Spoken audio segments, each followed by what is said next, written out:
to this new way of working, to new technologies. So I'm going to start with a caveat this evening, which is we are doing this live on a brand new system of Microsoft Live Teams, and we hope that you've been able clearly to get on because you're here, but do bear with us, and we may have some technical difficulties as we're learning as we go along, but thank you for your time. So to start with, I think I've met quite a lot already, which is my name's Mr. Locke-Wheaton. I'm the principal here at the Academy, and I've been here since 2011, in fact, when this was actually a car park, and I was in a really fortunate position to be able to move here to work for the university and be able to set up this school from very scratch. And I feel very privileged to be in a position where I've been able to interview every single student, every single member of staff, and meet every single parent of students that come to the Academy. Hopefully by now you're here because you watched our virtual open event, which happened last week. And if you haven't seen that yet, that's available on our website and also on YouTube as well. Just search for Aston University Engineering Academy.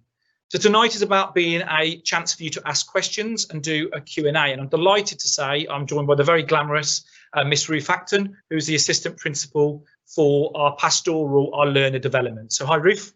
Hello, good evening. So we're going to have a go. We're going for a bit of a one-show style today. So I said, please bear with us. We're going to try and answer various different questions. You'll notice we've got earbuds in our ears as well, because we've got a producer live in our ear who's throwing questions to us as you're typing away online. So hopefully you've picked up to say that there is a Q&A button on the website. I think it's in the top right-hand corner up there on your page. And if you click that, you can type into the box, and some of my staff will be answering those questions online, but they'll also be sending them through to our ears, so bear with us. And I'm delighted to say that I've also got some questions in front of me that have been pre-sent in for some parents as well. So thank you very much to those parents. We'll answer those. We will also obviously answer them live as they come in. So please do click on the QA button as we go through. Start with them.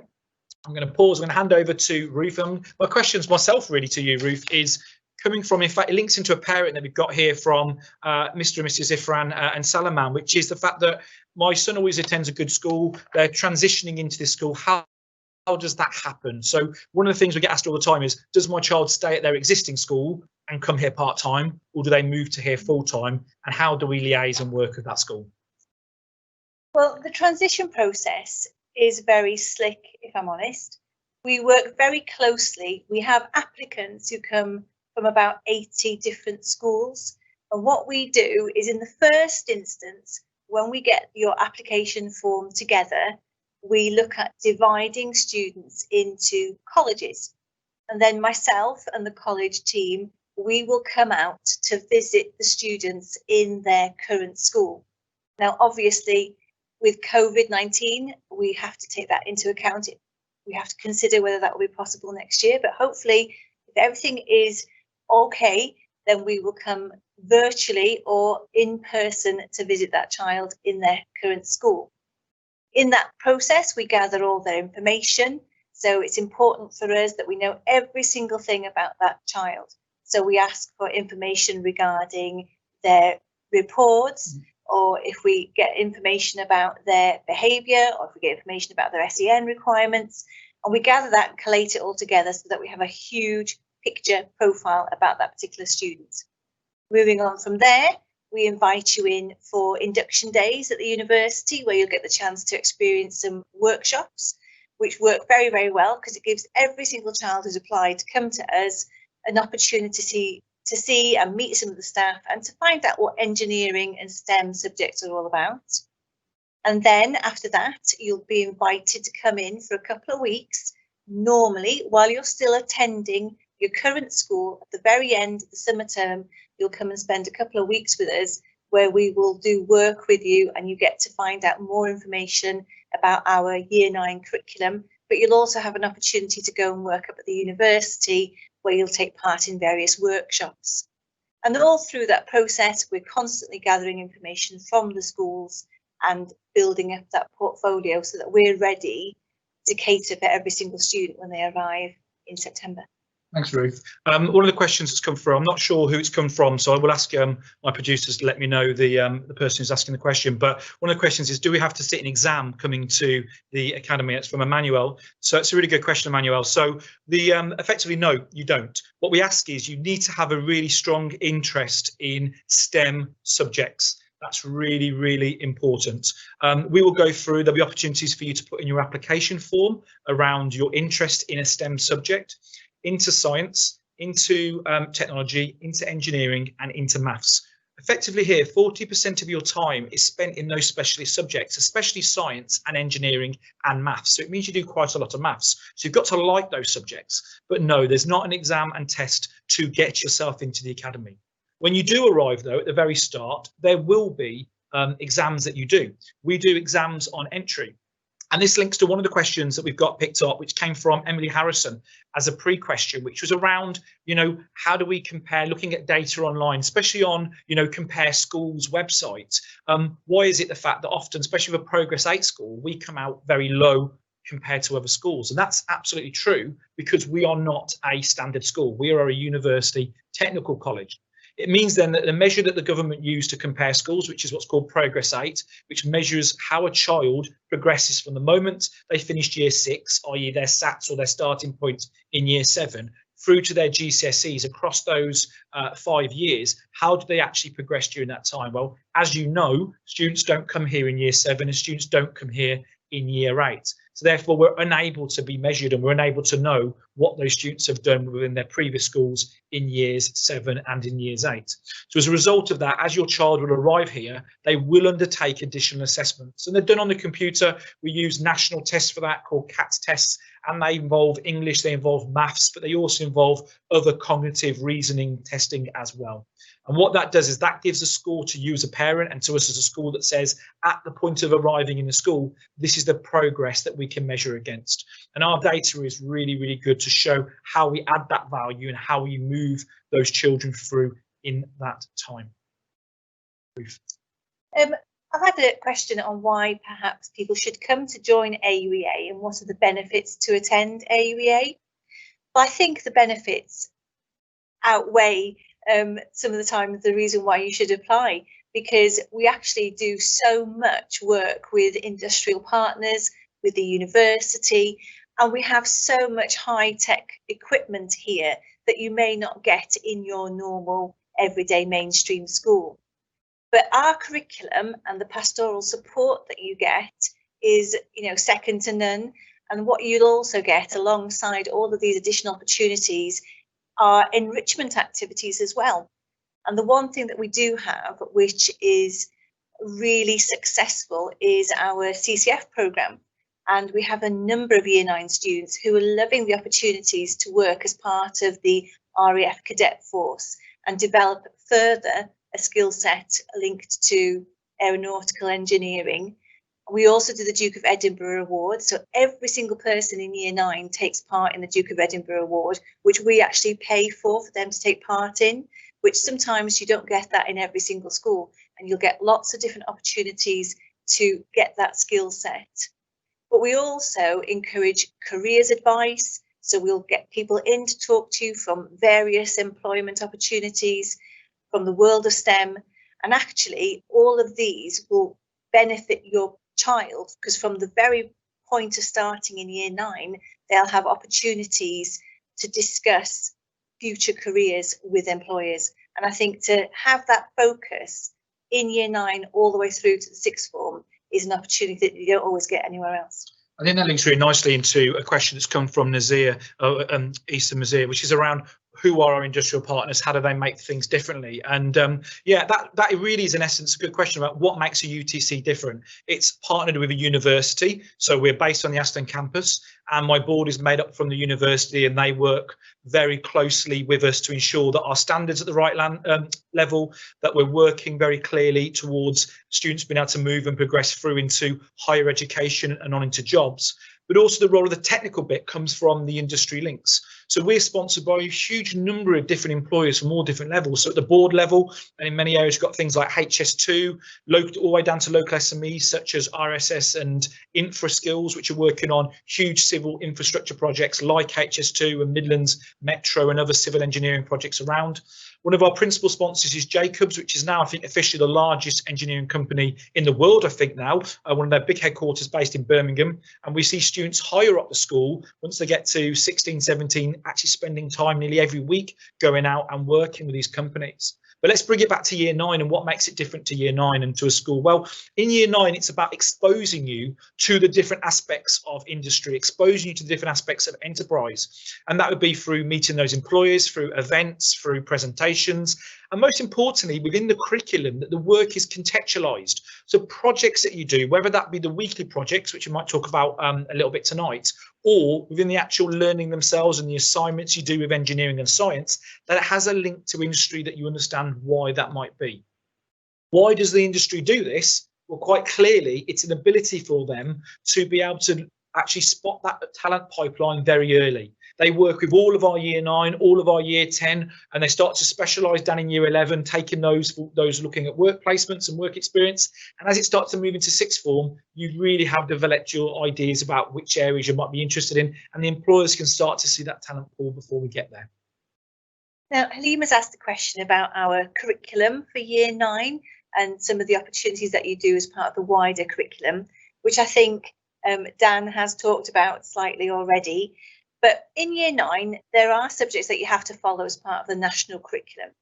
So you will still have the religious studies aspect, you'll do some history, but you also then touch upon subjects like business studies, you have your English literature, English language, science contains all 3 sciences, chemistry, physics and biology. Then you'll also have your mathematics, as well as the opportunity to do some BTEC engineering work. So you'll have that opportunity in year 9 to experience elements. We don't deliver art, we don't deliver music. So if those are areas that you're really interested in, then you need to understand that we don't do those types of subjects here, because we are a narrower curriculum, because obviously we're hoping that you'll then focus on your STEM and your medicine and your engineering subjects when you get into GCSE. But we also do the Quest Award and the Duke of Edinburgh Award for year 9 students. Then as part of the CCF programme, you'll also have the opportunity to get awards and acknowledgements and rankings as part of that. So we do have that broader curriculum for you in year 9. Thank you. Well, thanks, Ruth, and lots of questions are flying in really fast to us. So we will ensure that we answer the questions tonight as we can, and also online we'll answer them. So please don't panic if your question doesn't come up straight away. We are working our way through those, and we've also had lots of pre-questions which are being repeated online as well. So thank you. We'll make sure that's published. So I'm going to talk about a couple of things. One of the things that's coming in is around how are we dealing with the COVID situation? Do we have bubble rooms? How are we coping with that? You know, child safety in school, which I know is a worry for many parents in any school at the moment. So I'm going to talk about that first. And then the other question we've had quite a number of parents quite rightly, and it's always the one that people ask us quite rightly, is you know, you've got fantastic facilities, your video is really good, it looks great, but your Ofsted rating is not what we'd expect it to be. And looking back at your results 2 years ago, they're not where we'd expect them to be either as well. So I'm going to talk about that tonight as well. But I'll start with the COVID initially.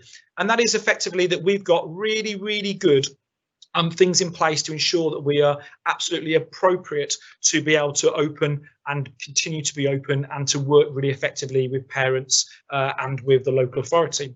One of the things on our website you may notice is a video linked to The Guardian, and we had The Guardian come and visit us in the summer to actually film how schools opened within Birmingham and saw some of the things we put in place. So like all schools, we've had to adapt.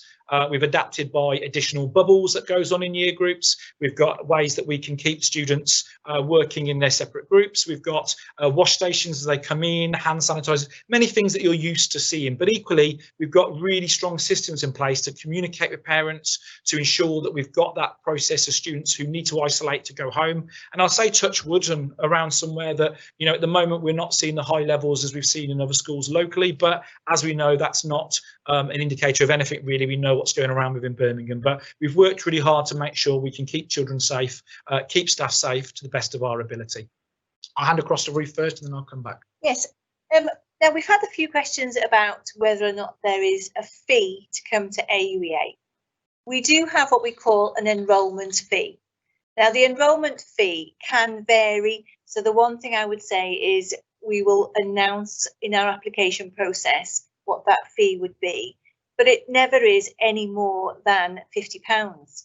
Now, as part of that enrolment fee, what I will say is that you'll get a locker, you'll have some lanyards Now, the lanyards are quite expensive process, so you'll have the opportunity to have a lanyard with an electronic card, and within that fee, you'll have the chance to have 2 additional cards and an external lanyard. You'll also have a £5 a term printing rights on that enrolment fee, so that goes as part of the package. And then you'll also have the opportunity to have your engineering equipment as part of that enrolment fee. So although it may sound quite a lot, it actually contains a lot of things for you as an individual student. And I've also had a question about, do you stay in your current school?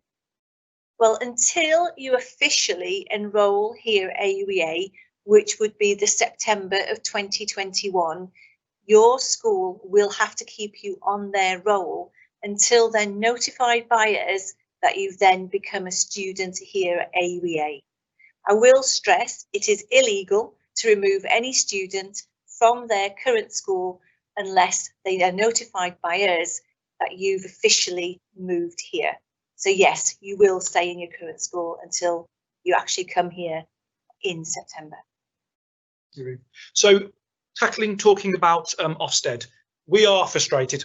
Is a simple answer. We're frustrated with our current situation, and of course we're frustrated with COVID as added to that situation. We know, and we use this not only for ourselves as we feel, but also for our external audits that we do through the DFE visits that come and do inspections with us, and along with external work that we do with national leaders for education and external bodies, that not only we're a good school, that we're a good school with outstanding areas. And one of the areas Ruth leads on, in fact, award-winning areas, and one award this year is the pastoral support and care and learner development of students. Our partnerships and our ability to progress students onto the next destinations is outstanding. So as a parent, the simple answer is, why are we got an RI status? Well, this is historic, and as you know with Ofsted, Ofsted is based on historic data. When they came to visit us, it was based on historic transition points during that time. And we are a good school, as I say, with outstanding features. And as a result of that, we are desperate for Ofsted to come a year ago, 18 months ago, and certainly tomorrow if that was possible. But as we know, unfortunately, Ofsted currently aren't visiting school. We're due an inspection now officially, and the moment that Ofsted we are opening, going back into schools, we've already got our name on the top of the list to say, come back please and give us our status where we want to see, and we're aiming for our good, outstanding features across the board is what we're looking for. So yeah, we are frustrated, and I see that. And what I would say to parents is, and as we know with Ofsted, and I've as a parent myself looking at schools, you know, that's a measure that doesn't tell you exactly what a school's about. What we'd ask you to do, and again, this is where the frustration of COVID comes in, is we always say, just come in on any occasion, on any day, and see us as we are, whether that be 9 o'clock in the morning, you know, 3 o'clock in the afternoon on a Monday or a Friday, because, you know, it's not about an open evening where everything's polished, everything's all set up. It's about seeing us as we are. Well, of course, COVID's made that a bit challenging at the moment, and what I want to do is to make sure that's not a barrier. So what we're offering is the ability for you to book on through the admissions department, and I'll just give the big hold up now. So the email is admissions@auea.co.uk.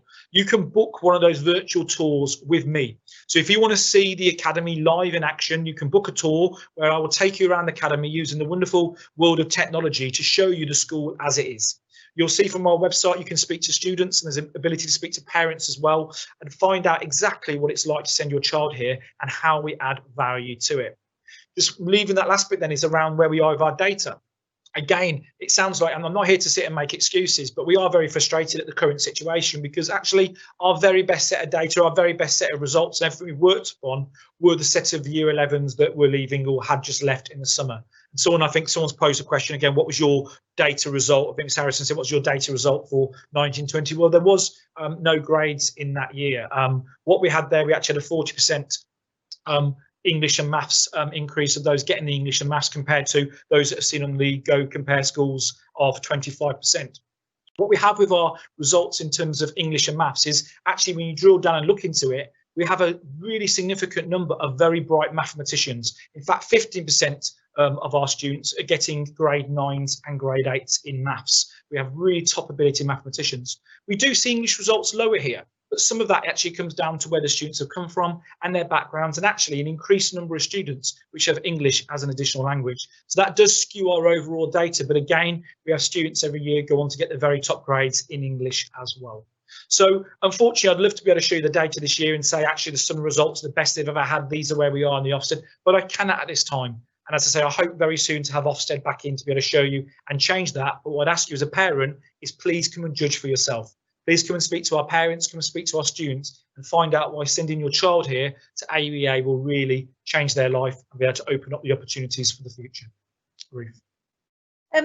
So if your child does have any special educational needs, it's very important that you flag that on your application form. Because the one thing we do is and I say we, it's my pastoral team, we look at every single application that comes in. And what I do is I flag any student so that my teaching assistants and the SENDCO can make arrangements to meet with those parents and to go through what those special educational need requirements are. And it's important because we are a small team. We're not a large school, so we do have a small SEN department, but they're an SEN department who work exceptionally hard in making sure that we cater for all the needs that we possibly can. But the one thing we need to know is, can we cater? And that's where we try to do all we can to remove those barriers.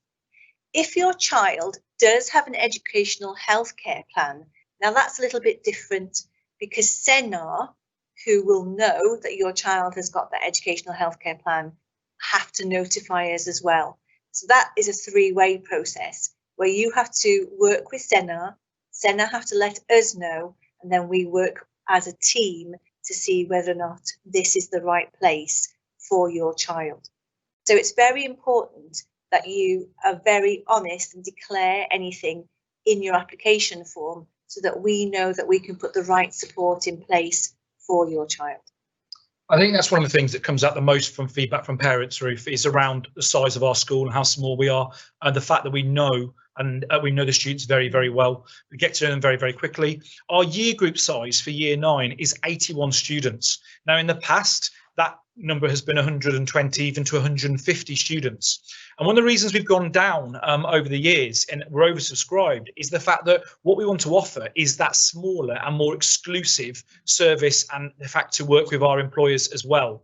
And so with 150, it was really, really good to have 150 students. But in reality, not every single student could get the same experience of going out to see employers, going up to university and working all the time at the university. So having 81 students really allows us to specialise, and it's quite a privilege to get those 81 places.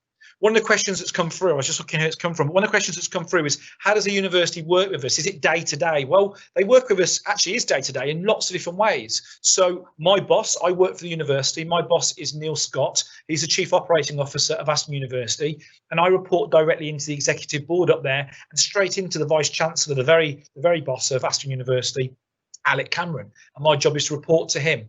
The governors are made up of about 35% of them are made up of university staff. So they meet probably every 3 weeks, 4 weeks, different groups. And that part of them is to actually evaluate the standards, whether that be from a leadership, from a finance perspective, from a learning, from a development, or even down to looking at whether it's behaviour and supporting and rewards and opportunities.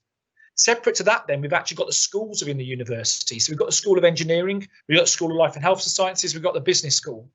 We work very closely, my curriculum team work closely with those. Again, we have meetings once a month, and as through that, opportunities come out. So our students are able to go on, again, this is outside the COVID world, back into this idea of a normal world. Our students are able to access workshops up there. They can go on to, for example, into year 9, back in year 9 into year 10, you'll go up there and look at the optometry department and actually look at your own eye. So when you come to study the eye in your science, rather than just looking at a textbook, you can go up the road and actually see your own eye and actually study some of your own eye, which is pretty cool and pretty unique. And even now in the COVID world, a lot of that's moved online and those additional opportunities. So they do work with us every single week, really. And there's lots of ways that we can work together, and we continue to do that. We've had some questions about business dress. Now, the business dress is quite unique for the year 9 students. It still is in our colours, which are grey, but the students in year 9 have what we have as a specially designed t-shirt for them, so a polo shirt. And the polo shirt has got the logo on it, but it's a little bit more comfortable for them to wear because of all the Duke of Edinburgh Awards and the different activities that they'll be doing during the day. So They have the black shoes, grey business dress with the t-shirt, and then they also have what we call our fleece, the AUEA fleece. So year 9 is a little bit more comfortable. They can relax a little bit more in that business dress. But then when they progress into year 10, they will then have to wear the business dress suit with the shirt and the tie. So in a way, it's a nice transition from year 9 into year 10, because they can see where they want to go and they can see what they want to aspire into. Now, where do you get this business dress? Well, you can buy it online through Clive Mark, and Clive Mark are our business dress wholesale retailers, and you can also visit their shop, and the base for the Clive Mark for AUEA is in Small Heath. So that's where you could go in person to buy it. But Clive Mark are operating at the moment during COVID an appointment only system. So if you did want to go and have a little look at the business dress in person, you'd have to make an appointment in advance to go to visit Clive Mark. They are very good and they will provide the information for you online too. I think one of the questions that parents ask about the business dress then is, and it's come out, is two things. One, actually sometimes quite a lot we get students disappointed they can't get into the suit and the 3-piece suit in year 9, and a parent will say, well, hold on, am I being forced to buy 2 uniforms? Well, it's actually the opposite. The reason we've got a year 9 uniform is actually we showed that, and through our research, that it's the biggest year that students grow. And what we didn't want to do is have students invest in a suit at the start of year 9, and by the time they got to year 10, you've got to go and buy additional suits at that point. So the year 9 uniform is designed to be a lot cheaper as a cost of uniform. It's also designed to be adaptable as well. So the t-shirt carries on through with them. So the polo shirt, that once they're into year 10, if they're doing projects or they're going on a trip or they're doing an event where a suit is an appropriate uniform to wear, they can wear their polo shirts. The jacket that they wear, the engineering jacket they wear in year 9, becomes their overcoat and again becomes a project-based coat in year 10. So again, we encourage them to get the right sizes with that, but we wanted a uniform that was more affordable and more adaptable in year 9 before you had to pay for the suit. And the 3-piece suit has been designed by our students, and our students take a real pride in the fact, and that goes all the way up to years 13 and years 14 who wear that 3-piece suit, and they take great pride in that as well. One of the things, the questions that's coming is around, can you explain the application process to UPs? And can I talk about, obviously, how does it work? How does it work around nodal points? And how does it work in terms of when do I need to get an application in? Is it first come, first serve, for example? Well, it's not. Okay, so you might be familiar with that most schools, and if we take applying to a primary school or when you apply to a secondary school in year 7, most schools operate a traditional model of application where a circle is drawn around the school building, and it's how close you live to the school building. And effectively, they have a known number, what's called a pupil admission number, PAN number for the school, and they allocate it around it and they work their way further out. And depending on the school size and the popularity and how oversubscribed they are, is how big that circle is. Because we serve Birmingham, we are Birmingham's University Technical College. We're not Aston's University Technical College. We're not Nishal's. We are Birmingham's. It is absolutely determined from our funding agreement from the Department for Education and the Secretary of State and the university and the employers that we equally serve students that are based in the very south of the city and those that are based in the very north to east and to west. As a result, we don't have one circle that goes around AUEA's building, which is here on the campus at Aston, just down from the town centre.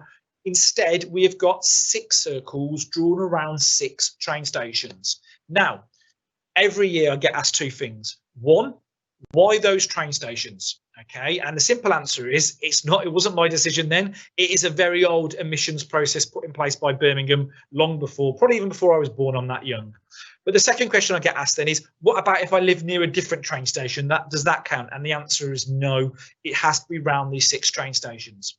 And now I'm going to get my ear talking to me now, because then I get the third question is, can you name those train stations of which they're around? So I'm going to give it a go, and then if I get it wrong, Amanda in my ear is going to update me in them. But it goes around the city. So we start local to here. We've got Moore Street just around the corner. And that links to the fourth question, which is, what's the size of the circle? How close do I need to be to that nodal point in that circle? So that nodal point, do I need to be there? So if we go to Moore Street first, Moore Street actually has quite a large circle around the outside of it. And that's because most of the area around Moore Street, as we know, is shops. So it has a bit of a wider circle. So you could find yourself living over towards Northfield, and suddenly Moore Street becomes your closest station. That said, the nearest station to that area would be the university station over in Birmingham. So the university is our second nodal point. So we've got one which is Moore Street, and the second one which is over in university. We've got Stetchford. Okay, going across is another circle around Stetchford. If we come back over here, we've got Perry Bar. Okay, we've got Perry Bar, we've got Hall Green, and then if we head across towards the other area, we've got Wild Green in the north of the city as well. So these train stations, and I think I've covered them all there. I'll double check that one more time. Okay, Wild Green, Stetchford, University, Perry Bar, and Moore Street. There we go. I'd like to say I did that all myself, but most of that was in my year coming out as well. So these circles exist around there, and it varies. And the other thing that happens as well is that you are actually marked not against one train station, you're attributed to all of them. And therefore, and the other last thing is it I can go faster to this train station if I take a shortcut. It's as the crows flies. It uses technology. It matches your postcode to that postcode, and we match you against all of them. Which is why sometimes you actually appear on 6 waiting lists when you first apply to us. And it might be the fact that you contact the admissions team and Helen will speak to you, and you might say, well, actually, I'm 5th on the waiting list for university. But then Helen may say to you, in actual fact, the good news is you've now got a place because you're higher on Moore Street. And that's, as I said, often skewed because the shops in the area around Moore Street as well. So I apologise, it's a little bit complicated. And what I really would like now is a weather map with circles on that I could point to and tell you about it. What is quite key at each of the nodal points, though, is the allocation of that pupil admissions number. So how do we take 81 and divide it amongst 6? Well, there's a bit of maths for you. But secondly, at each of the nodal points, it's divided 50-50 by gender. So what happens is if we've effectively got 6 places and 7 places per nodal point, what will happen then is they will be allocated out. So 3 places will go to the closest boys that live to that train station, and 3 places will go to the closest girls that live there. And that's allocated across. There's an odd number in there to obviously pick up where those elements sit. Once we've added up, so the 13.5 per nodal point, what we then do is everybody else goes onto a waiting list. And then as we move forward, and it might seem a bit strange that once I've applied, why would there be a waiting list and how would I get off the waiting list? Well, things change over that. Don't be disappointed if you get onto the waiting list, because in actual fact, it does move and it does develop, because we do a second round that goes out at a later point. And I'll talk about the deadlines in a moment. And it does change, circumstances change. We find that sometimes that family has now moved away from the area, or the decision has changed for them and those positions become available. So the deadlines are all on the website, but I'm going to talk you through it now. So effectively, hopefully from watching the videos, by listening to ourselves, by coming and maybe doing a tour with myself virtually, you started to think, actually, this is the idea and I'd like to make the application. The stages of the application process are: number 1, you need to register your interest. To do that, you go onto our website, you click onto the menu button, the 3 little lines in the top left corner, and you click on apply. And then from apply, you would then select year 9 admissions, year 9 apply, register my interest for year 9. There's a button there that says that. There's a form that you complete, and again, I'm talking you through it now, but on our website and also on YouTube, there's a video where Helen and Amanda talk you through this very stage by stage. And after this event, we'll make sure that is sent out as a link directly to you so you can see that. You fill in your interest. What that does is it generates your data into our system. It then causes a physical application to be printed and that application to be sent out to you for you to complete.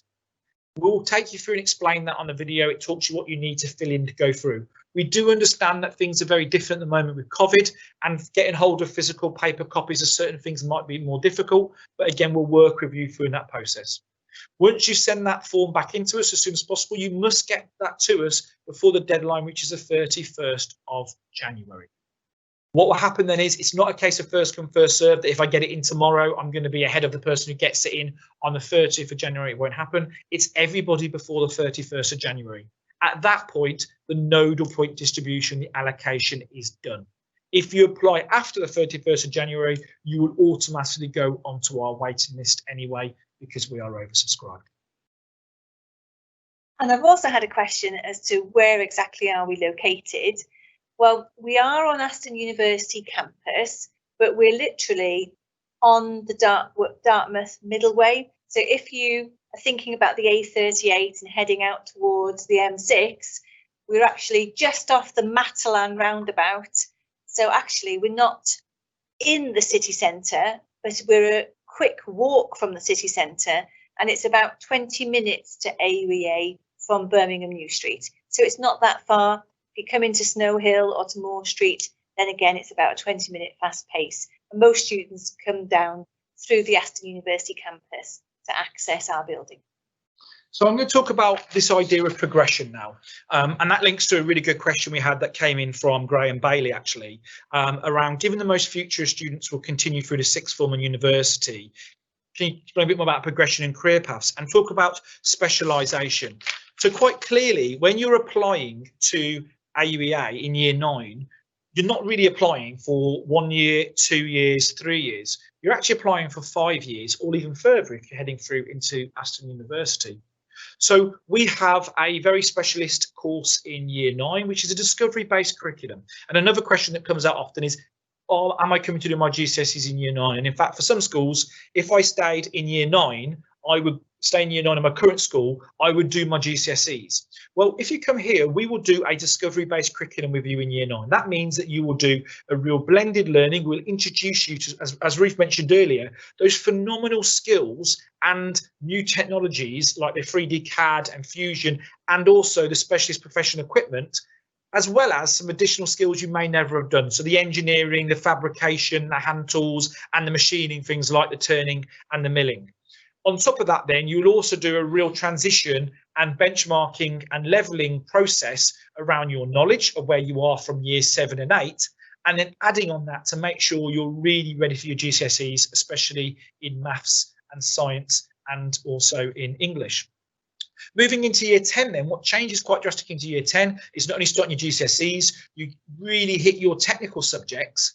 But one of the things that stands out here, and if you're getting on the Go Compare, it shows that, and it compared to the national average, I think, of schools, I was looking at it before, 27% is the national average of students doing separate sciences, i.e. they do biology, chemistry and physics as separate sciences. Here we are 97%, and the 3% is students being supported elsewhere. So all of our students in year 10 have the ability to do the separate sciences and do those separate sciences. That's really important to us. That's why they're coming here to do specialist STEM subjects.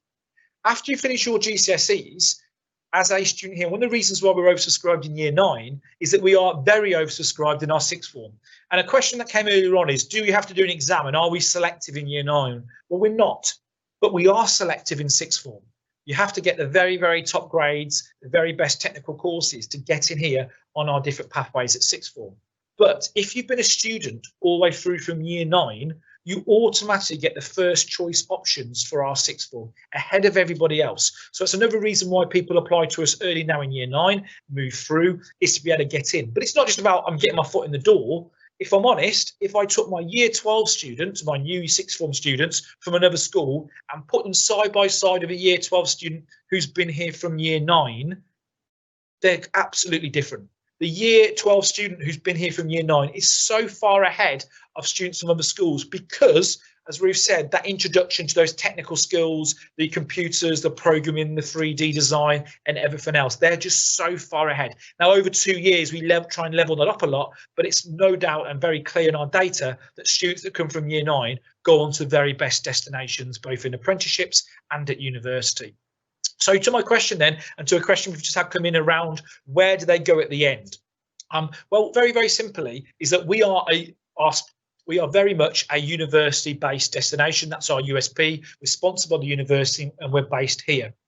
Out of our students, I'll say traditionally, and then I'm going to talk about this year a little bit different because of COVID, but traditionally 70% of our students go straight through to university. Of those students, 100% of them over the last 2 years, and before that it was 99%, because one person went to go and do law, go into STEM subjects. Now, STEM subjects are diverse. That's areas of all the science, all the technology, all the different engineering areas and mathematics. We have quite a number of students that go on to get the very top grade in maths and go on to read maths, pure maths at university, which is fantastic, or economics. So 70% will go on to university. 20% would go on to apprenticeships. And we've seen that number of apprenticeships up until the current year increase every single year. And that's not a case of being normally that the brightest and academic students will go to university and those don't go to apprenticeships. It's the opposite. Often those are the highest grades go on to apprenticeships because they want to go and do a degree apprenticeship to get the very best job and get paid to do their degree. The other people go on to employment. We're at 99% of our students into employment, apprenticeships, or into university. It has changed slightly this year, and the reason very simply is because of COVID, we've seen a decrease in the number of apprenticeships that have been available to be offered. So we went down this year and we actually saw a decrease down, and we saw a big increase of those going to university, and that's now 80% of students straight into university.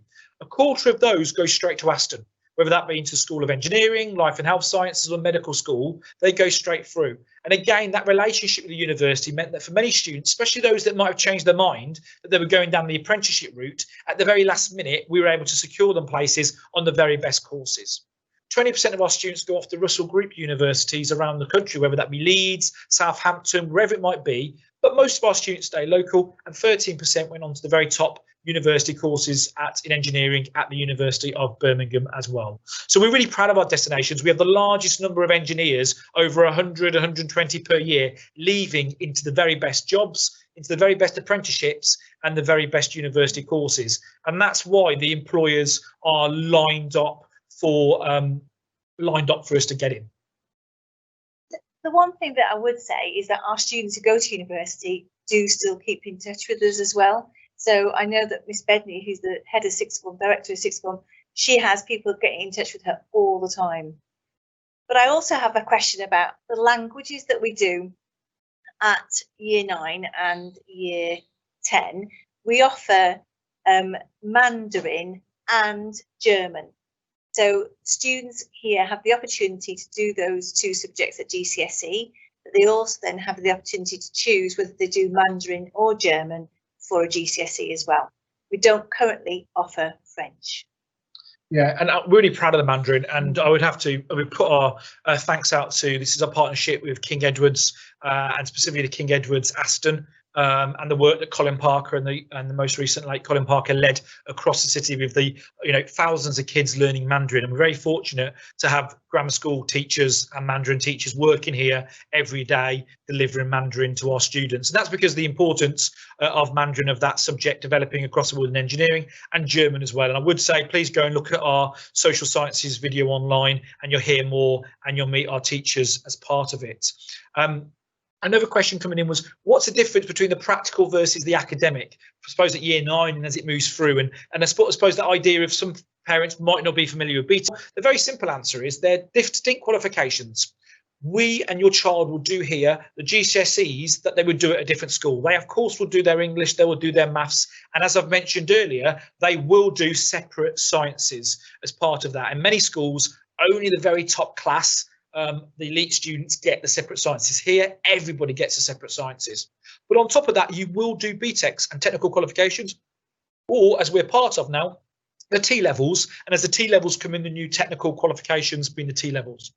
This is not about the fact of I'm doing a qualification which isn't as good as a GCSE. This is the opposite. This is about doing a qualification which is enriched full of technical knowledge and skills using both practical based equipment and also understand the theory around the future of how engineering around the world works. So typically, as you look around our facilities, and I really encourage you to go and look at our 3D tour of the building, you will see we take students from a very traditional background, and often parents will say to me, oh, that's metalwork. I did that when I was at school. And you're absolutely right. And one of the reasons why UTCs were first set up in 2010 is to reinstill the skills that were lost from technical schools, which aren't new, that were around in the English education system back in the 60s. And surprise, surprise, in fact, they were there from the, they lost in the 60s. They were set up from the back of the 20s and the 30s and post-war. And not surprisingly, post-war, we also set them up across Europe in areas such as Austria and Germany, where they've carried on to today. And sadly, in the 60s, they phased away as you saw metalwork disappeared from schools, and many of those traditional engineering type of courses disappeared from the curriculum. And that's not surprising why we've left with a situation where countries such as Germany and Austria are ahead of us, and we're created to fulfill and to narrow that skills gap down. So you will get the very best of technical skills, and you'll get the very best of GCSEs and combine those together. another another question that's come in just while we're taking some other questions that are coming in at the moment is, do we support students with laptops, and can students have a laptop? The simple answer is yes, students can have a laptop, and any student can bring a laptop in. We've got fantastic technology here. We also have a scheme that's available and for parents to be able to help support by paying for a laptop over a period of time, and students are able to use those as well. In the sixth form, students are able to use devices and also able to bring in additional laptops as well, or devices to help and support their study as well. During the current lockdown crisis, I'd say at the moment, or the current COVID situation, we know, of course, how important laptops have been at home, and parenting. It's not a case of not having one often. It's about 3 or 4 kids sometimes at home fighting over that laptop, trying to share it. And, you know, first of all, a phenomenal job you did as parents, looking after those students and taking on their education back in the summer. So we part of the Department for Education scheme with that. We have laptops that we lend out to students. We've also got our own laptops that we've used and help support students who can't afford it as well. And it has been an interesting time, actually, talking about laptops and the way in which we've helped students who've been working at home. Some people have been asking about how do we support students during COVID, and how we'd continue to support if the current situation doesn't improve. Well, we do have a home learning phase, and all of the staff have, and because they've got this learning review group tutor, every single day during lockdown or during any kind of shutdown procedures, the tutor runs a virtual learning group with their tutor group. And that's one way in which we support, because we monitor and track attendance every single day. And we did that all through the lockdown procedure. And we set up a programme where every child had access to online learning through our Firefly system, but we also did virtual lessons as well. Where a child didn't have access to the internet at home, myself and my team very quickly put home learning packs together, and on a 3-week rotation, we would deliver enough work that lasted for 3 weeks at home. And then we'd go and collect it, bring it back into school, where it was kept safe for 72 hours, and then the staff marked it and the students had that work back. And that would continue if there was another lockdown procedure. But we also were very, very concerned about support, and we used to do phone calls. So for example, all of the pastoral team were allocated about 80 students, and every week we'd ring a select group of students to make sure that everybody was safe and well at home. And if there was any problems, we would work with local agencies, and we would make sure that they had the opportunity to access that additional support in Birmingham. But we also have a school counsellor, and the school counsellor did lots of online counselling during lockdown, and that would continue as well if we went into that procedure ever again. So we're getting towards the end of our time now, but I'm pretty sure there's a lot more questions coming in, and we're gonna just cover a few more questions in this last few minutes. And I just want to pick up on that point you made there around during the lockdown. And you can't see this behind the camera. I've got David Chapman, the vice principal, who absolutely drove what we were doing at home and our teaching standards through the whole of lockdown. We're very proud. In fact, the feedback from parents, how we operated, not just as Ruth said then, keeping in contact, and we've had parents saying that other children have got at other schools. We didn't hear from them that often. You know, it was really important we had that daily contact with students, but we were able to use our very high-tech facilities here to be able to move that child very seamlessly from being in the classroom to being at home, working at home. And that was from daily logins and using Zoom and using Teams, and through to all those lessons and content. And we've got an amazing Firefly virtual learning environment where all the lessons are on board now. And even now, if a child's behind, or in this case, self-isolated, they can access all of that work. And so that was really positive feedback we got from parents. One of the questions, again, touched upon earlier was around the Ofsted, and parents asked quite rightly, you know, okay, so what are the specific steps that you took, and where can I see your school improvement, and discuss with you the school improvement plan of how you improved as part of that process? So absolutely, that's a fantastic question. And what I'd like to do is answer that for you and go through and spend some time. So if you've got a question like that, or if you want to delve into anything in more detail, I'm happy to do a one-to-one, and then I can share the documents with you and talk you through those documents documents, which you won't be able to see visually now. And I'll do that as a Teams meeting where I can actually share my screen with you and show you the documents and show you the data and dig through. What I do hope you understand from this is that we are very transparent. We are very, very accessible. We use our size, we use our technology, and we use clearly our personalities and who we are to say, come and see us, come and see what we're about at any point, including virtually now. Let's have those one-to-ones, let's have those small groups so you can feel really comfortable, because this is a massive decision for you. This is a massive decision for your child. But what I would say from our students and what they say and their parents is they're absolutely benefiting from making that decision. And I think to finish then, we've talked about the academic, we've talked about the technical. What we haven't really talked about, the final bit, and I suppose we've touched upon it, is the whole student. And clearly about that is we add in a huge amount of extracurricular opportunities and enrichment.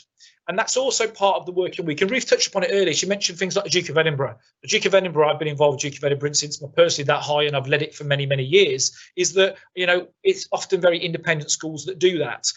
We pay for every single child in Birmingham that come to us to be able to do that. For every child that arrives in year 9 are able to do the Duke of Edinburgh within the curriculum time. We have our CCF, our cadet force, and we've got the largest, one of the largest CCFs contingents in the country in a standard school, and we're delighted to be sponsored by RAF Cosford, and we are really proud of what we do there. I know the RAF are very proud of us as an institution, and we see over 100 cadets every year as part of that. And what really makes me proud is how many of those are our new year 9s signed straight up for it, because they can see the additional opportunities that it brings them. Every single week, we have projects that occur on a Wednesday. So students will finish at lunchtime for their normal curricula, and then in the afternoon, they get to choose projects they're part of. And that can vary from their own interests. It could be things like additional science, practicals, research and a Crest Award, things like Rocket School, the Royal Navy Challenge, where they build a certain challenge like a boat and have to complete challenges, robots, into various different clubs and CCF that all occur on a Wednesday afternoon.